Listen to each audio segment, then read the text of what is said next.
And then, and then that consumption ends with a separation, which I think is another. I mean, it is kind of neat the way it does follow through, sort of in an evolutionary sense, that it is through consolidation and then separating the consolidate from itself that you provide the opportunity for evolution. I mean, there really wouldn't be much evolution if it wasn't for the fact that, large substance of matter will be consolidated into the form of a tuna fish, let's say. And then that, probably not a very good example because they have such a wide range. But anyway, and then they will spread, and then they will end up separating, into hemispheres or water climates or some other thing. There'll be barriers, and through that barrier, they can evolve separately, and they're not going to be diluted.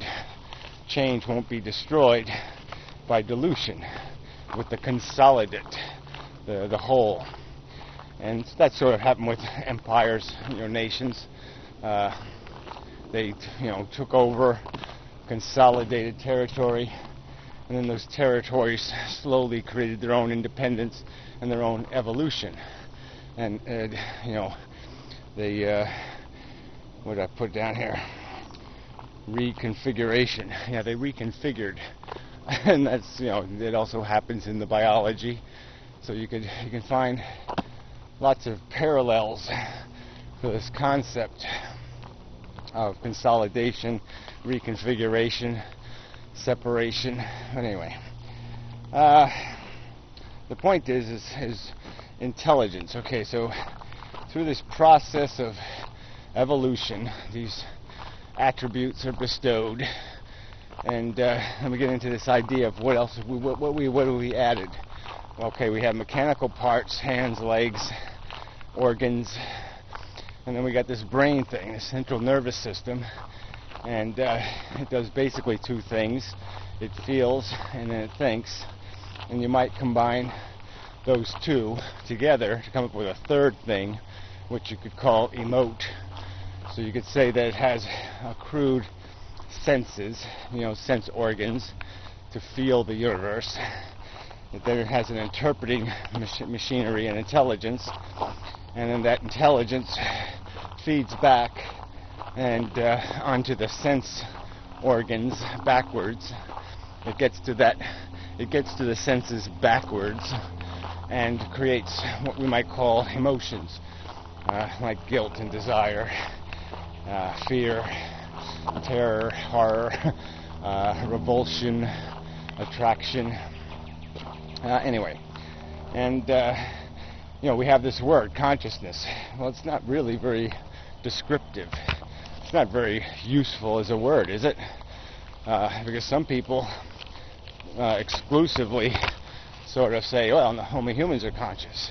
And some will say, well, I think monkeys and apes and humans are conscious. And then monkeys, apes, and porpoises. And then, the standard by which a being is qualified for that term is not standard. There's no common definition again. So why are we using a word that has no common definition? I mean, that's kind of defeating of this process of communication when we're talking about consciousness and people having completely different reactions in their perception to the word.